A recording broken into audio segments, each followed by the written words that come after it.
Hello everyone, it's April 5th. Alright, let's do this. Minimum remove to make valid parentheses. Given a string of parentheses and lowercase letters, your task is to remove the minimum number of parentheses in any positions so that the resulting parentheses is valid, and return any valid string. Formally, parentheses string is valid if and only if I think we know when it's valid. Okay, so the first one, yeah, I can remove one. Okay. What do you think?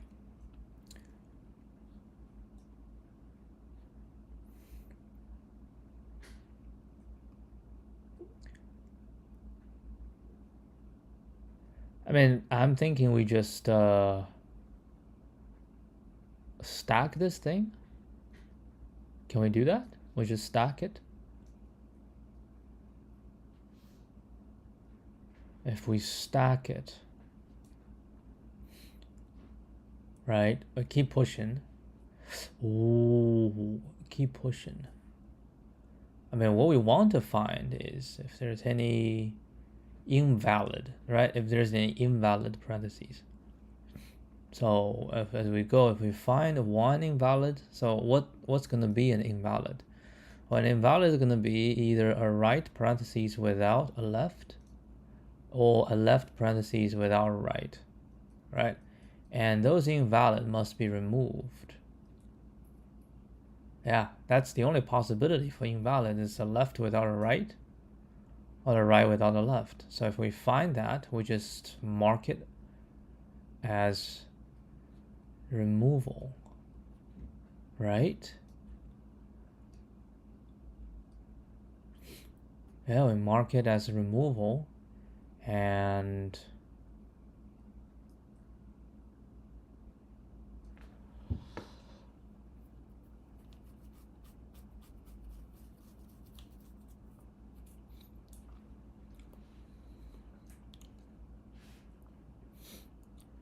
if we have multiple, we just keep counting. Would it be possible that if you do it this way, you find some invalid, and it turns out if you don't deal with it now, you deal with it later, it'll be better? I don't think so. I think because the valid and the invalid is quite straightforward for the parentheses. I think we can just go straight forward and just look for them, right? We can just go look for them. I'll use a stack, and as we go through, I'll push integers into the stack, and then we'll check. All right, if it's good, if it's a pair, we just remove it. If it's not a pair, like if we have a right without a left, we record it, and a left without a right, it will only happen towards the very end. Right, towards the very end. Okay, I have some idea to move this forward.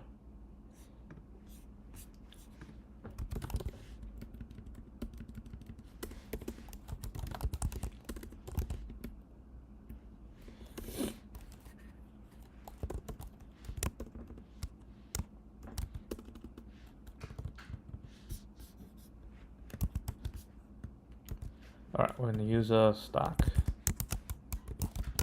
of integers because I'm gonna store stack integer.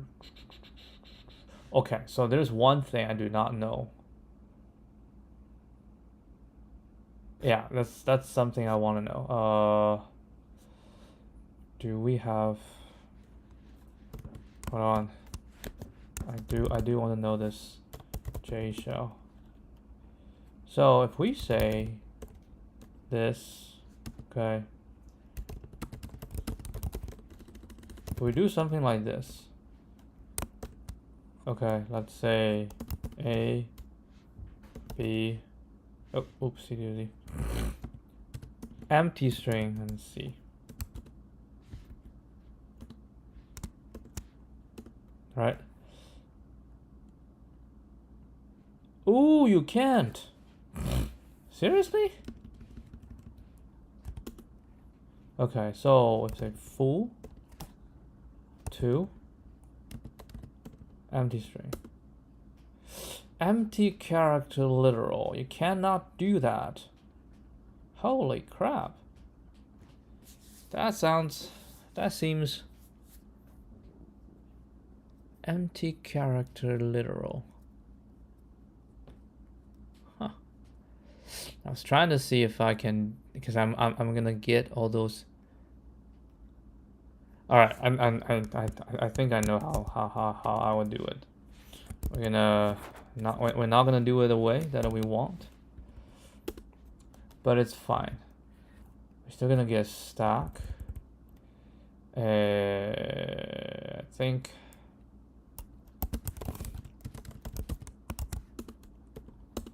okay, for and then we say char s chars new, not new, s dot to char array for int I equal to 0, I smaller than chars dot length, I plus plus. Okay, we say if stack is not empty and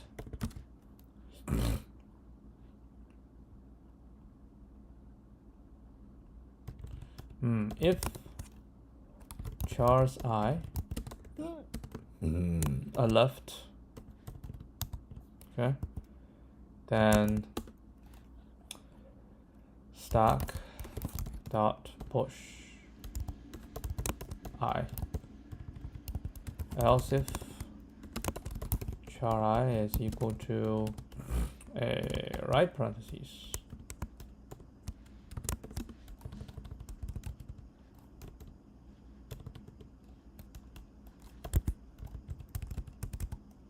Right, and then we save this and well, it's always gonna be because I only push left in. If it's not empty, then we simply say stack.pop. Right, if it's not empty, then we just pop one. Okay. Else, if it's empty, right? If it's empty, then we're gonna say chars I go to dot. We can let's use a pound sign. Okay. Right, and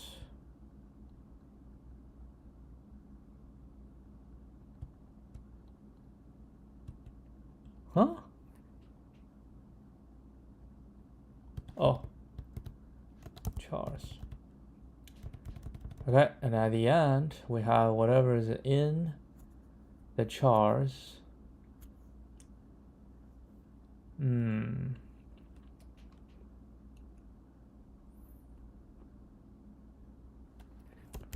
And say for int I of stack chars I go to pound. Okay, and then we say string builder.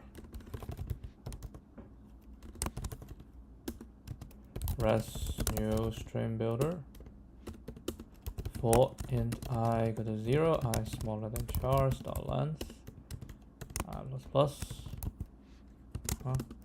If chars I not equal to this, then res dot append chars I. At the end we return res dot to string. Okay, let's see.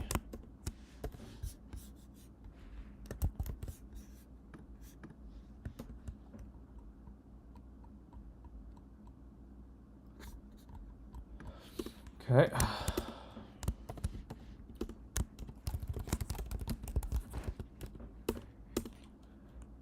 Use stack to identify the wrongly placed parentheses.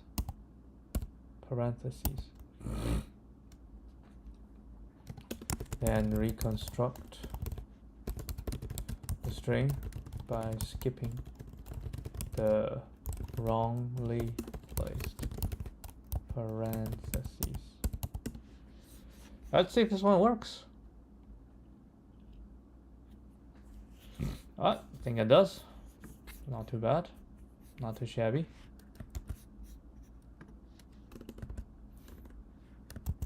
I feel like there are other solutions. So we're gonna take a look at what we have.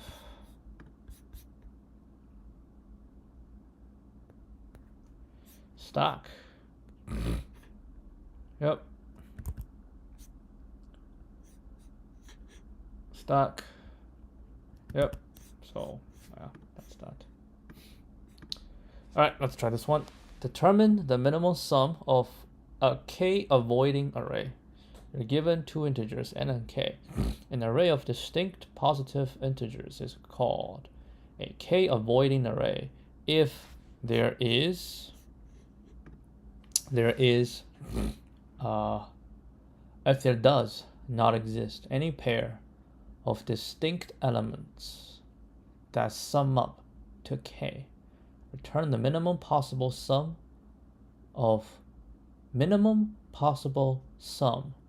a k-avoiding array of length n. So an array of distinct positive integers is called k-avoiding if there does not exist any pair of distinct elements that sum to k. The minimum possible sum of a k-avoiding. So in this case, I have a 4 avoiding. Yeah, you can always get really big. Right? You can get values just bigger than n. No, hold on. N is 5. You get a value bigger than 4, then it will never be. Right? But that's not what we want. What we want is for them to be small. Right? We need for them to be small. And they have to be positive integers. It has to be distinct. So in this case, I have 5 to fill. 1, 2, 3, 4, 5. And the k is equal to 4. If we want to be, let's kind of think about it greedy. Then this one is 1. Then we're going to go 2. The 3 can now go. Then we can go 4, 5, and 6. Right?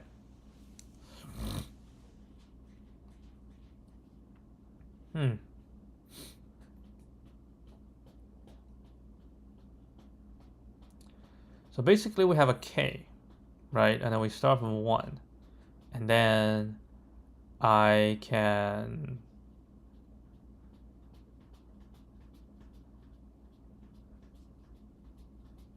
and it has to be distinct, right? So start from 1, I have a threshold. Anything below that threshold, add into 1 will be fine. That just k minus 1, right? Okay. Then I go to 2, then I have another threshold, right? And I go to 3, and I have another threshold. Once we cross the threshold, yeah, because every value has a threshold, so which means right now the threshold is going lower, right? Threshold is going lower, so we start with this. Our threshold is 3, and then threshold is 2, so which means that just cannot go beyond. Well, it can if it goes. Yeah, so k minus 1 is actually the largest threshold. So if it go beyond k minus 1, it's always going to be fine. Nobody's going to get hurt. But if the value is smaller than k minus 1, and every time when we do it, it gets smaller, right? So we start with k minus 1, and then k minus 2, right? And then we keep going until a point. If it reaches, then we have to skip that value. Right? If it reaches within this range, and then it does not, yeah. So we kind of have a ceiling and current floor. So the value is a small value if it's smaller than the floor, which is fine. If it's falling between the floor to the ceiling, then you have to skip it. I have to skip it. So I'm kind of thinking about this using a greedy, but I feel it's not that simple. It might buy me back. Because every time you skip, you're getting bigger, you're getting bigger, you're getting bigger, right? So the question is, if you want to do a greedy, can it even be done? Right? Can you prove that the greedy method will always yield the best? So if it's not greedy, we just say we don't start with 1. Right? If it's greedy, we always start with 1. We say we don't start at 1. And then I get whatever I want. Right? I get whatever I want. Then I can always say, whatever you get, right, I can, if your current sum, right, because it's not equal to 4, or not equal to k, so as long as not everyone is right above k, because I'm just thinking I can change one of them into 1, right? We change one of them into 1, then we have a certain decrease. So if it's already smaller, then we always just start with 1.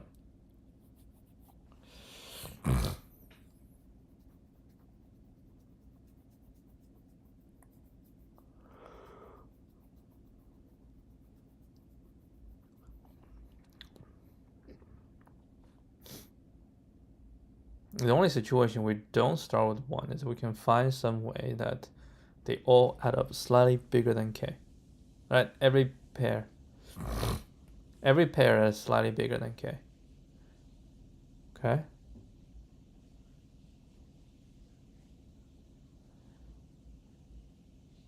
If every pair is slightly bigger than k, then the question is, why don't you just put something just smaller, right? So yeah, I think this might work. What if k equal to 1? K can be 1. What if k equal to 1, I start with 1, and it's already failed. So, it just, you can't do it. You just cannot do it. Alright, I'm gonna give it a shot, and then see if it's wrong, we can probably work backwards from the wrong edge case. Because as of now, really don't have much to go with this.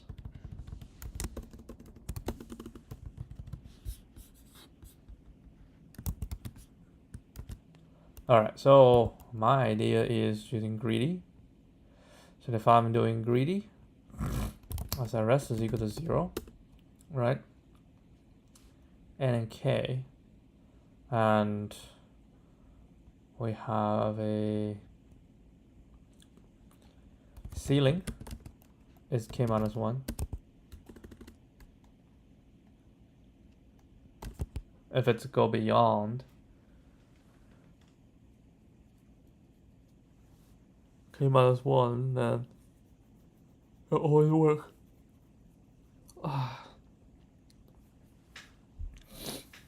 Alright, how actually is this? If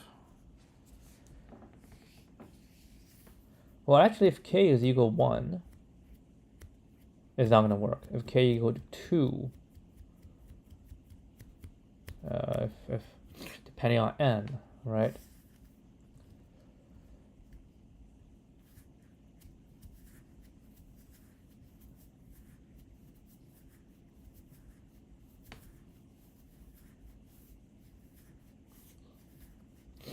Ceiling and floor. So I have ceiling.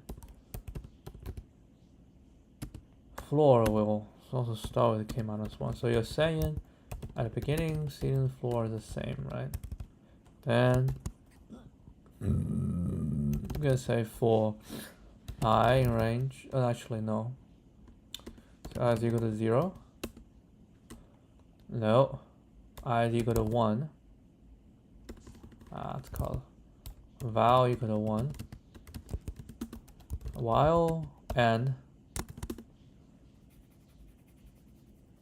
right? If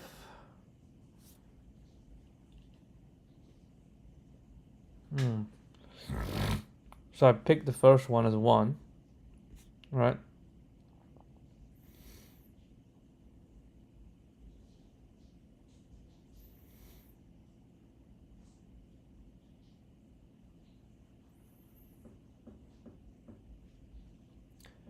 any pair of distinct elements that sum up.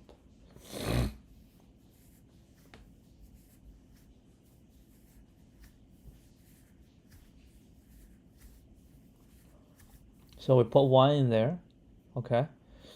And then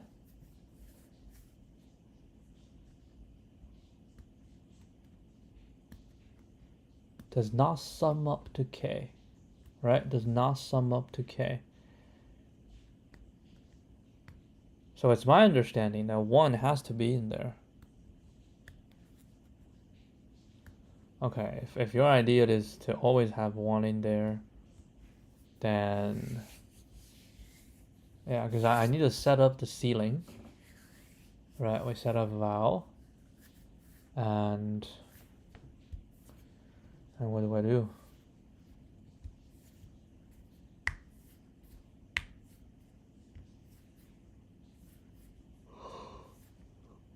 Oh.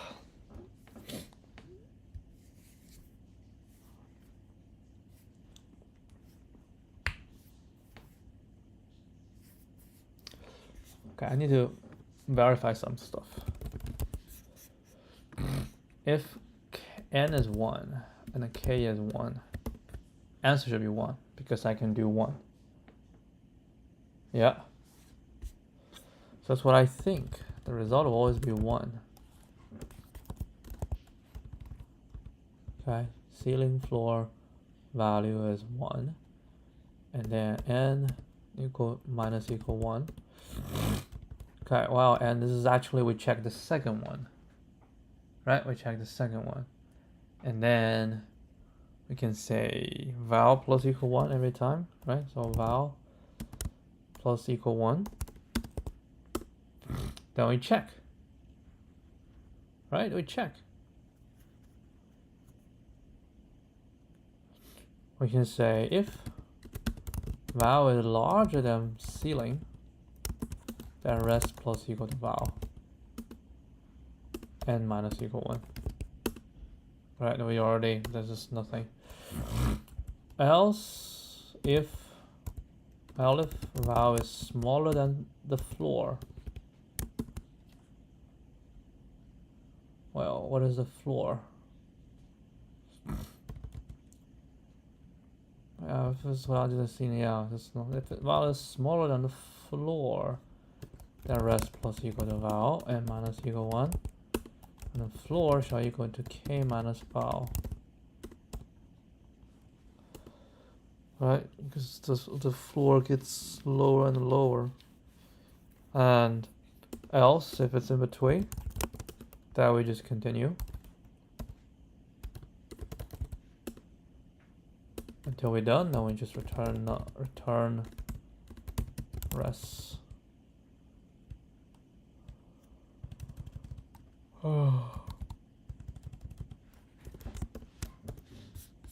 What do you think? This is gonna work? Oh, I should add the other test case as well.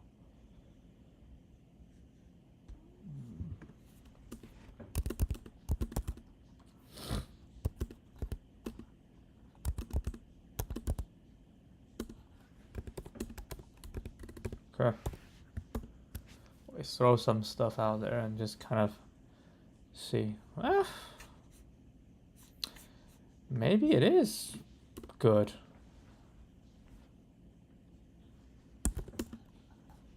I don't know.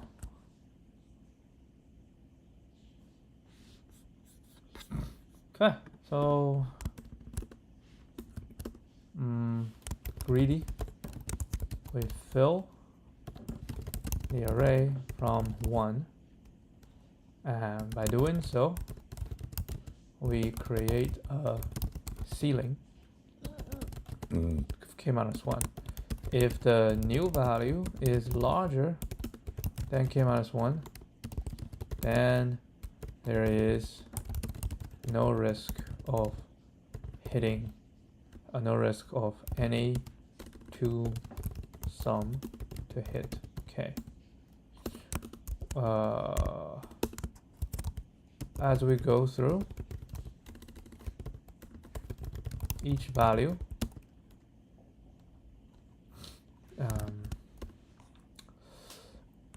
then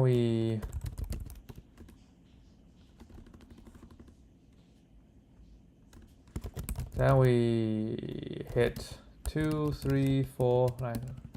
Each time the value increment by 1, and these values also create a floor, which is k minus val. If a new value is smaller than k minus val, there is also no risk of hitting k. However, if the new value is in between floor and ceiling, we cannot take it and have to go for the next one. Alright, let's see if this one works. Does it work? Oh, I guess it does.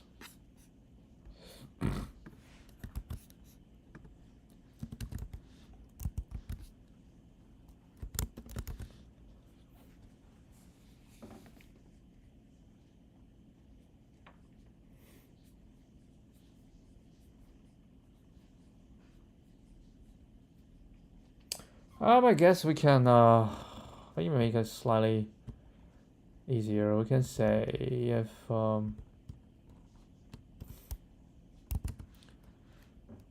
val is smaller than floor, this, and then floor equal to maximum floor k minus val, and then d5. I do something like that.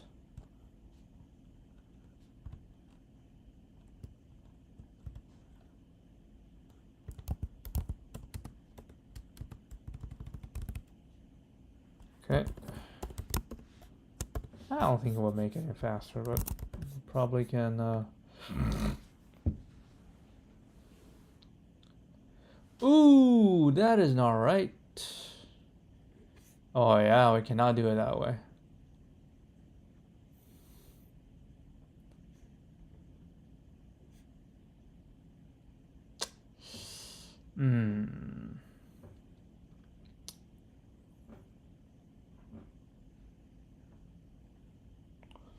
So what I want is do not change floor.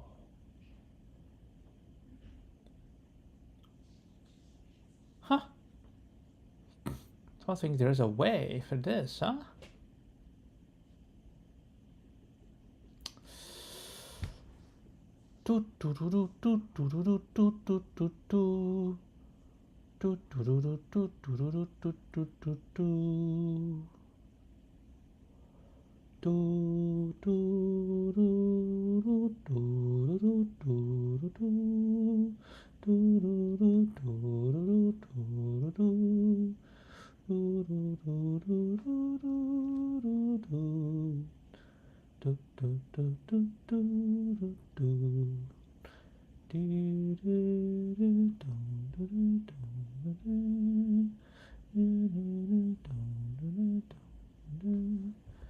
Yeah, that's not gonna work.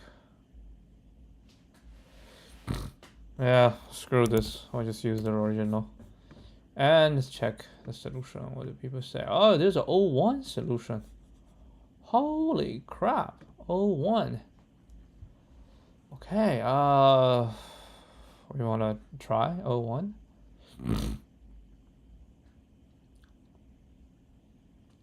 Well, we can probably just, so we have this, right? We have a k, and we know -1, that's a ceiling. And as we go, each time so we're gonna go to a certain value, right? We're gonna go to a certain value, who is the next value. Basically, we say this is x, right? So we go to the x is gonna be larger or equal to k minus x minus 1. So by doing this, we can find what x is. So basically, this is 2x equal to k plus 1. Right, so we can have this x divided by 2. Now, if it's, and we're gonna do floor on this. Actually, we're gonna do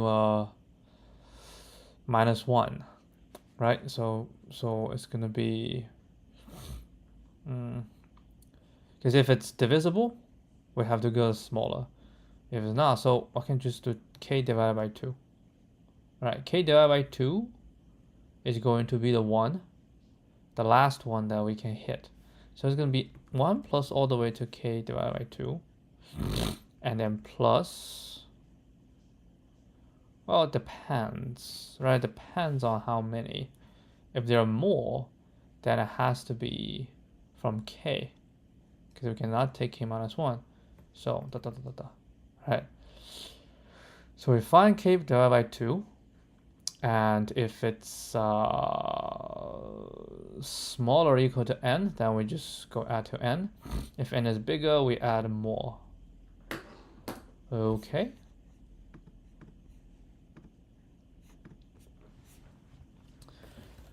Let's see if it's gonna work.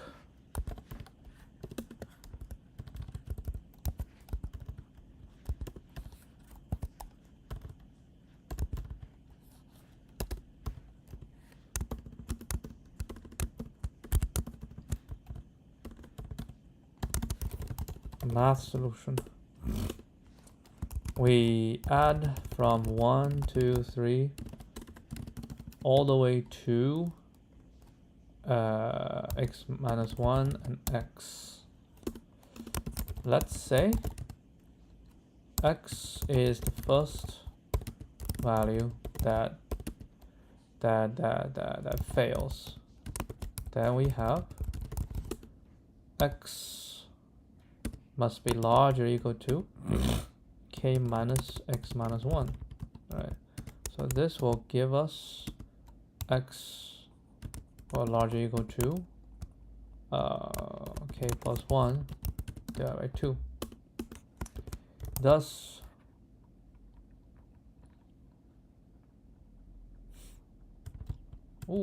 actually, hold on. Let's not do this. Plus 1, alright. Let's say x plus 1 is the first value that failed. Then we have x plus 1 largely equal to k minus x. Right, so yeah, there we go. K minus 1 divided by 2. Right, k minus 1 divided by 2. So if it's even, then we take it. If it's odd,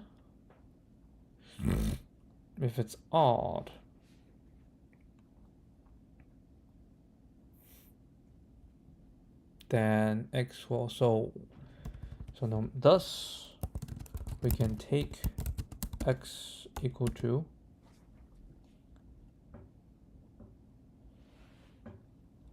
k minus 1. So if k is odd, right, minus 1 divided by 2. If k is even, let's say a 6. 6 minus 5. 5 divided by 2. Right, 5 divided by 2. So what we can do is, yeah, we can just say k minus 1. Do this. So if k is odd, we're happy. If k is even, we're happy as well. Right. Then we add from 1, 2, 3 all the way to k minus 1 divided by 2. If more numbers are needed, we start from k until all n values are considered. Okay, so we can say x equal to k minus 1 divided by 2. If x is smaller or equal to n, Then we return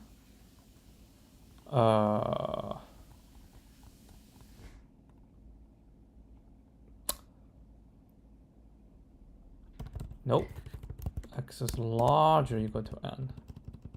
Right, then we just add to n.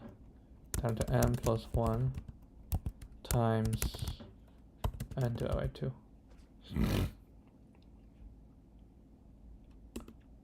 Otherwise, x is smaller than n, then we will do return, let's say, x plus 1 times x divided by 2 plus,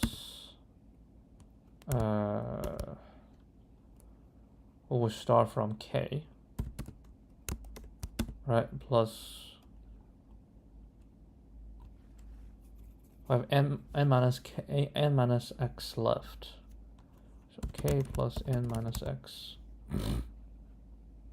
So if we have 1 left, then we just add k. So this should be minus 1, right? Times, how many additional? N minus x additional, divided by 2.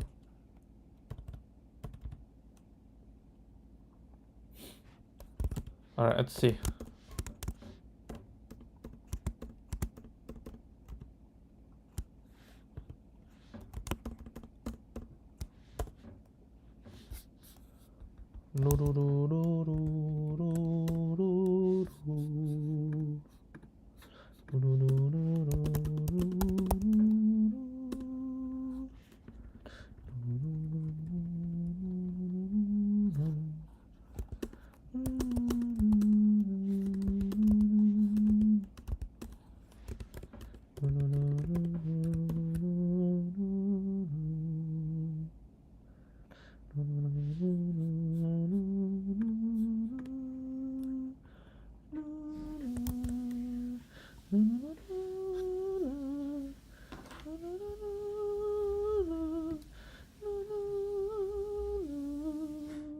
N equal to 5, k equal to 4.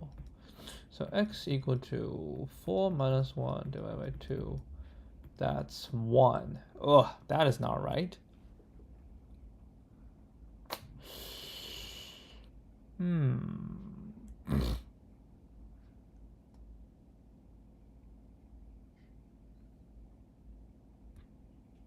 Oh, maybe I don't think, maybe it should be k divided by 2. Yeah, because x is largely equal to this, so the next should be k divided by 2. Then we add from this k divided by 2. Then we start from k. So x, let's say k divided by 2. Okay, does one work? There you go.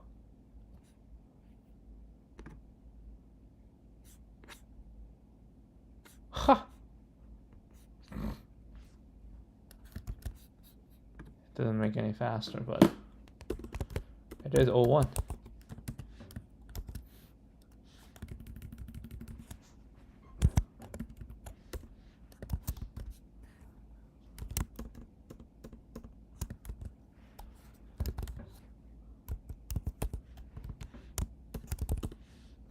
Okay, let's see.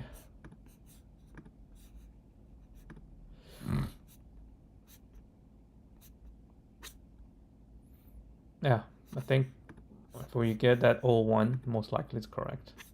Okay, that will be it. 2 questions. Good. All right, I'll see you guys tomorrow. Adios.